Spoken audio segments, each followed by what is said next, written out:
Menhua dibuka dengan sebuah pertandingan antara pria yang bernama Jungso melawan seseorang yang kita tidak diberitahukan namanya, maka kita sebut saja Encep. Setelah saling mengamati, Encep pun memulai serangannya terlebih dahulu. Namun Jungso berhasil menghindari pukulan Encep dan berhasil melancarkan serangan balik. Pukulan itu pun membuat Encep meringis kesakitan. Dan ketika Jungso akan mendaratkan sebuah pukulan, Encep pun telah menantikan kesempatan tersebut. Akan tetapi terdengar teriakan dari pinggir lapangan yang membuat Jungso menghentikan pukulannya. Benar saja, Encep langsung melancarkan sebuah tendangan. Pria itu pun mengingatkan kepada Jungso untuk melihat mata lawan, jangan mengikuti nyalinya. Seketika itu Jungso pun terus mengamati pergerakan dari Encep. Mereka pun memiliki pemikiran bahwa Encep akan melakukan serangan tipuan.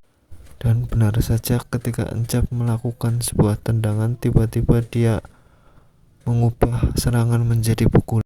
Melihat sisi pertahanan Encep yang terbuka saat melakukan serangan tersebut, pria itu pun lalu berteriak, "Sekarang!" Dan bam! Jungso pun berhasil mendaratkan pukulan tepat ke hidung Encep sampai berhasil membuat Encep terpental ke belakang. Dan pertandingan itu pun berakhir dengan kemenangan TKO dari Jungso. Semua penonton pun bersorak atas kemenangan Jungso. Dan di pertandingan selanjutnya Jungso akan menantang juara kelas menengah. Kemudian scene berpindah ke tempat gym latihan Jungso, di mana Pak Song mengingatkan kepada Jungso agar tidak terlalu memaksakan dirinya dalam latihan. Kita pun dibawa flashback keingatan Jungso, di mana Jungso terlihat babak belur dan sangat merasa frustasi dengan kekalahan yang tengah dideritanya. Namun Pak Song terus menyemangati Jungso dan mengajaknya untuk melakukan sebuah latihan. Lalu diperlihatkan begitu banyak zombie yang sedang berteriak dengan sangat menakutkan sampai membuat Jungso terjengkal ke belakang, di mana ini merupakan salah satu metode latihan spesial dari Pak Song. Pak Song pun terus mengingatkan Jungso agar terus tetap fokus, tidak peduli siapapun lawannya. Dan wush, satu zombie pun telah terjatuh dan muncul notifikasi pemberitahuan, Anda telah naik level. Pak Song pun sangat bersemangat melihat itu. Diperlihatkan Jungso yang berhasil melawan rasa takutnya dan terus membantai semua zombie. Sampai pada akhirnya Jungso berhasil mencapai level maksimal. Pak Song pun sangat senang dengan pencapaian Jungso. Terlihat ikatan Pak Song dan Jungso layaknya ayah dan anaknya. Di tengah lamunan, Jungso dikejutkan dengan kedatangan seorang temannya yang mengabarkan berita buruk perihal Pak Song. Scene pun berpindah ke rumah sakit, di mana Jungso berlari dan menemui keluarga Pak Song.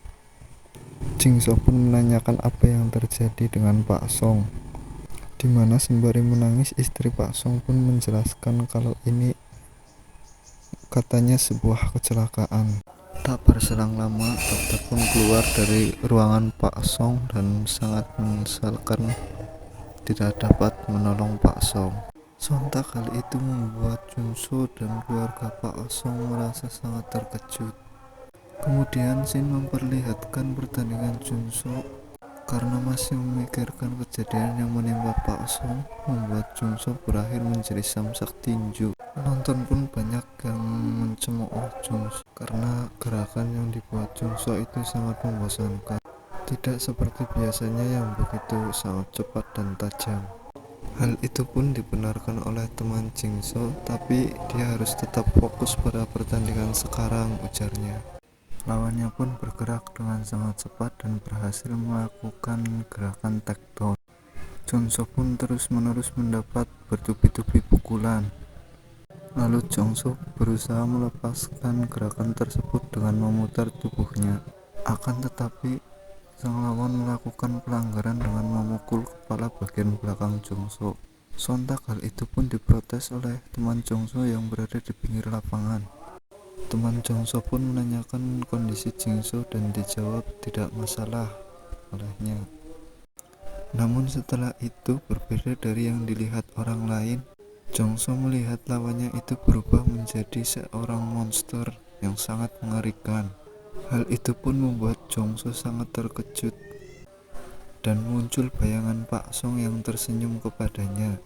Sebelum menanyakan apa yang sebenarnya terjadi pada Pak Song, lalu bayangan itu pun seketika memudar dan Jongso pun dikejutkan dengan teriakan monster yang ada di belakangnya.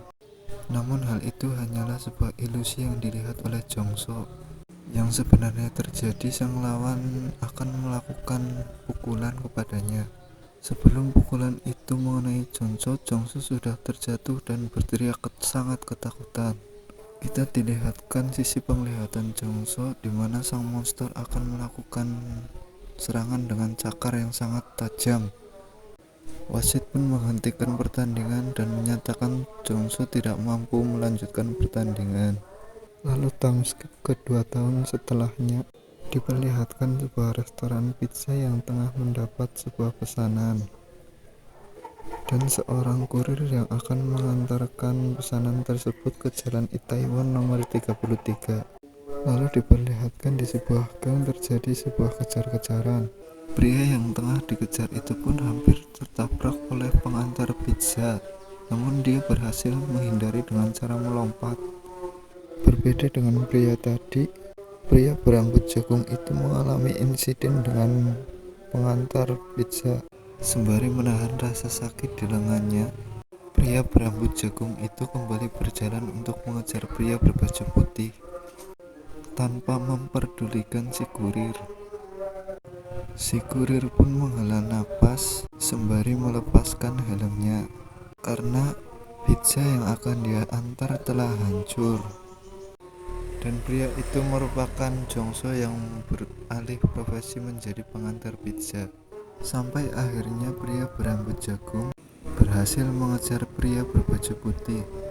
Pria berambut jagung itu pun memuji stamina pria berbaju putih yang cukup bagus.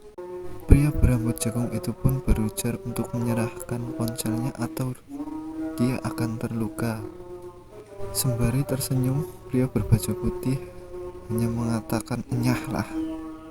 Lalu tanpa basa-basi lagi, pria berambut jagung itu melancarkan sebuah pukulan yang masih mampu ditahan oleh pria berbaju putih. Walaupun dia harus terpental ke belakang karena kekuatan pukulan tersebut, tangan pria berbaju putih itu pun merasakan dampak dari pukulan pria berambut jagung. Sembari masih merasakan rasa sakit dari pukulan pria berambut jagung, terdengar seseorang yang memerintahkan untuk menjauh. Incar kakinya lalu berbalik dan pergi perintah kepadanya. Menanggapi perintah tersebut, dia pun melakukan apa yang diperintahkan. Akan tetapi, saat pria berambut jagung berhasil menghindari tendangan tersebut, sembari meremehkan, pria berambut jagung itu mengatakan kalau serangan seperti itu tidak akan pernah mengenainya.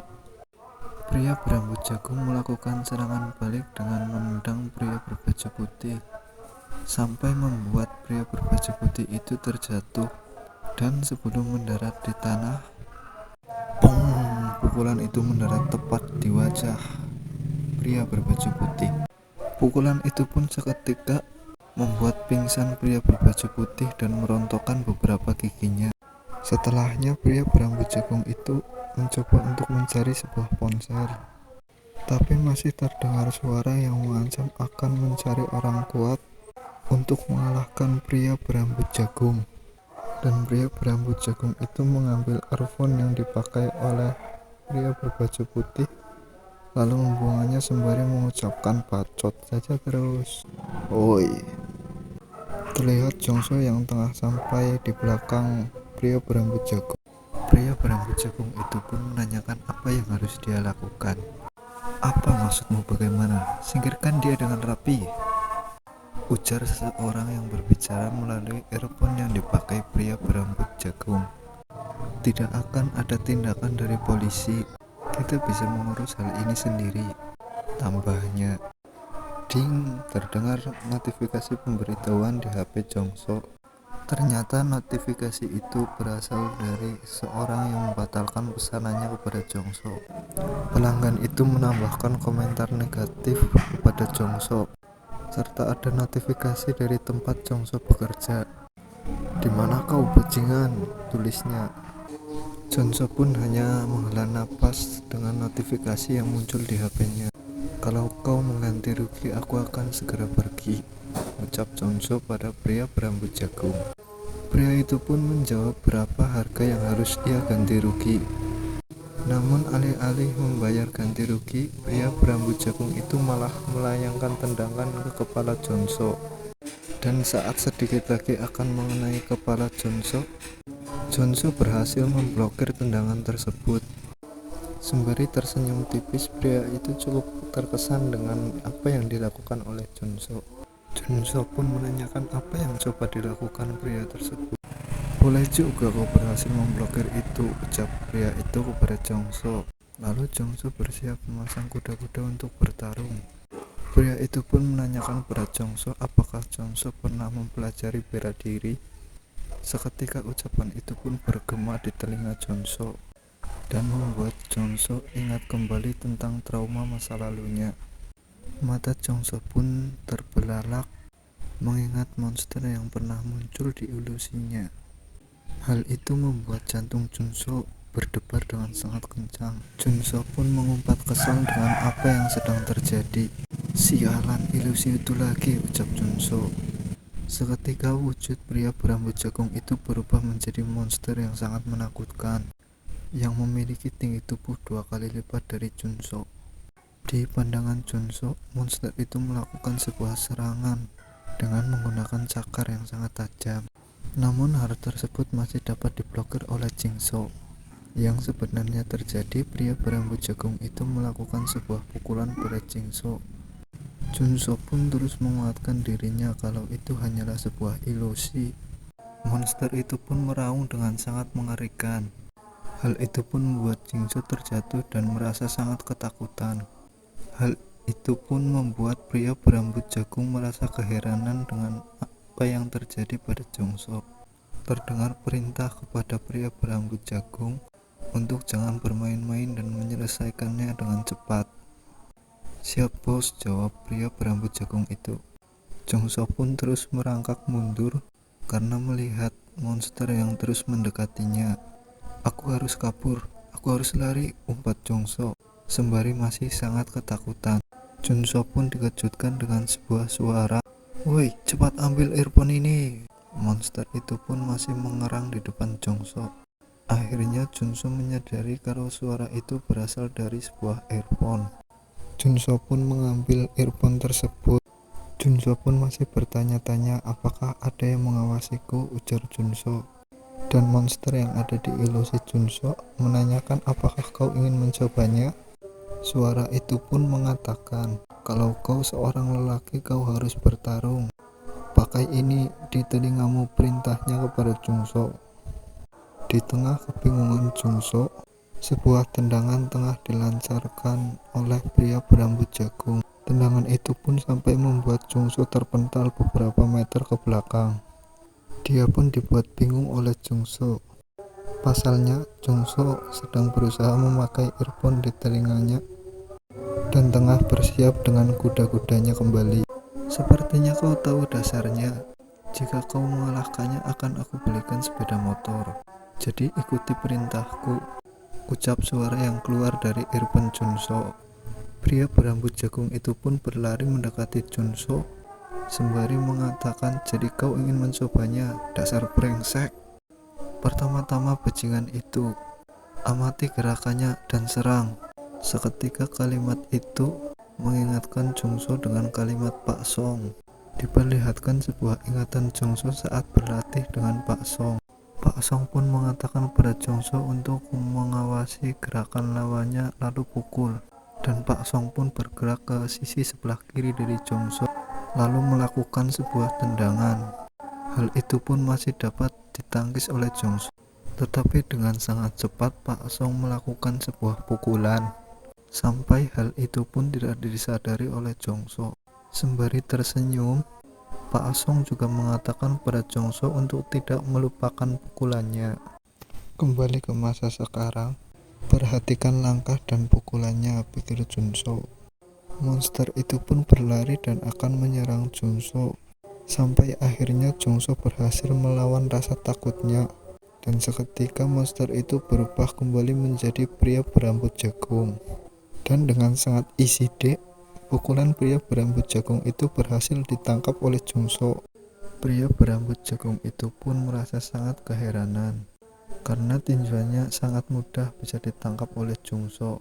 Lalu Jongso pun mencengkeram kerah pria berambut jagung dan berucap kalau monster itu hanyalah sebuah ilusi. Apa yang kau bicarakan, brengsek? Terlihat pria berambut jagung itu sangat kesal pada Jongso. Lalu bang, sebuah serangan lutut tepat mengarah ke perut Jongso. Serangan itu pun membuat Jongso merasa kesakitan dan kembali terdapat jarak di pertarungan mereka. Pria berambut jagung itu pun masih terbatuk akibat cengkraman Jongso. Hal tersebut membuat pria yang berbicara melalui earphone kepala jagung merasa kesal dan kembali memerintahkan pria berambut jagung untuk menyelesaikan pertarungan. Pria berambut jagung itu pun berlari dan melesatkan sebuah tendangan. Namun dengan sangat mudah Jongso mampu menghindari tendangan tersebut. Melihat sebuah celah, Jongso pun melakukan pukulan jab yang tepat mendarat ke wajah pria berambut jagung. Tanpa menyia-nyiakan sebuah kesempatan, Jongso kembali mendaratkan hook yang kembali mendarat telak di wajah pria berambut jagung. Sontak hal tersebut membuat seorang yang berbicara melalui earphone yang Jongso pakai sangat terkejut. Overhand hook? Sudah aku duga, kau pernah berlatih sedikit kan? Melihat celah yang terbuka dari pria berambut jagung itu, dia pun memerintahkan kepada Jongso melakukan serangan pamungkas untuk mengakhiri pertarungan. Jongso pun berhasil mendaratkan sebuah tendangan tepat ke wajah pria berambut jagung. Serangan itu pun membuat pria berambut jagung terpental sangat jauh. Mantap, ujar pria di earphone Jongso. Dan akhirnya pria berambut jagung itu berhasil dikalahkan oleh Jongso. Setelah itu, pria yang berbicara melalui earphone tersebut menawarkan sebuah kesepakatan pada Jongso. Belum berbicara tentang kesepakatan apa yang akan dibicarakan, Jongso melepas earphone-nya dan berlalu pergi. Tunggu, biarkan aku bicara, ucapnya. Tanpa memperdulikan, Jongso pun terus berjalan menjauh. Dan terlihat seorang yang tengah mengawasi Jongso dari atas gedung. Yang ternyata orang yang ada di atas gedung tadi adalah seorang wanita. Wanita itu pun terus mengikuti Jongso dengan cara melompat dari gedung ke gedung. Bisakah aku melepaskannya begitu saja? Tanya wanita itu yang tengah berbicara dengan seseorang. Kenapa tidak? Ujar pria yang tengah melihat artikel Jongso. Kau tahu siapa dia kan? Si kurir itu? Tidak juga, aku mencarinya saat dia mengikuti mereka, jawab pria tersebut. Tapi, sebelum kita mendengarkan penjelasan pria tersebut tentang Jongso, Shin pun berpindah memperlihatkan Jongso yang sedang diawasi oleh beberapa kamera. Dan kita diberitahu tentang wanita yang mengikuti Jongso dari atas gedung. Memiliki status sebagai polisi nomor 4. Kemudian diperlihatkan sebuah layar yang terdapat pria berambut jagung yang masih belum sadarkan diri. Lalu muncul sebuah notifikasi yang berbunyi, harap konfirmasi kondisi karakter Anda. Jika mengalami cedera selama lebih dari 6 minggu, maka karakter akan dihapus. Sontak hal tersebut membuat pria yang ada di depan layar sangat marah. sampai-sampai dia menggebrak meja dan diperkenalkan pria itu sebagai player dengan nama Hunter Duck, peringkat 62 dan memiliki koin 1787, di mana satu koin itu merupakan 100.000 won bila dijadikan sebagai uang. Pria ini merupakan bos yang berbicara melalui earphone yang dipakai oleh pria berambut jagung. "Kemana perginya keparat itu?" ucapnya dan terus mencari keberadaan Junso. Sayangnya muncul notifikasi tampilan CCTV yang tidak terkait dengan permainan tidak dapat diberikan. Hunter Duck pun merasa sangat heran dengan notifikasi tersebut dan terus muncul notifikasi-notifikasi yang sama sampai-sampai membuatnya marah dan menghancurkan layar monitornya. "Persetan dengan semua ini!" teriakannya pun terdengar sampai di luar gedung. Kemudian kita berpindah ke sebuah ruangan yang sangat berantakan dan ada seseorang yang berada di depan komputernya. "Ayolah, aku mohon," ujarnya sembari menggigit kuku dan harap-harap cemas. Nampaknya pria ini merupakan seorang yang berbicara melalui earphone yang dipakai Junso. Hal ini dibuktikan dengan layarnya yang memunculkan pria berbaju putih yang masih terkapar belum sadarkan diri. Kita pun diberitahu dengan pria ini yang menggunakan nickname Keyboard Warrior, berperingkat 81 dan memiliki koin 1585, dan kita sebut saja si Kei ya guys ya. Si Kei pun terus mencari petunjuk tentang Junso dengan memutar kembali video kejar-kejaran antara pria berambut jagung dan pria berbaju putih, sampai akhirnya Kei berhasil menemukan tempat di mana Junso bekerja. Akhirnya ketemu. Kei pun tersenyum mengenai hal tersebut. Bagaimanakah kelanjutan ceritanya? Kira-kira kesepakatan seperti apa yang akan Kei lakukan bersama Jingso? Dan jangan lupa buat teman-teman untuk like, komen, dan subscribe channel ini agar membantu channel ini lebih berkembang. Terima kasih yang sudah mau nonton dan sampai jumpa di part selanjutnya.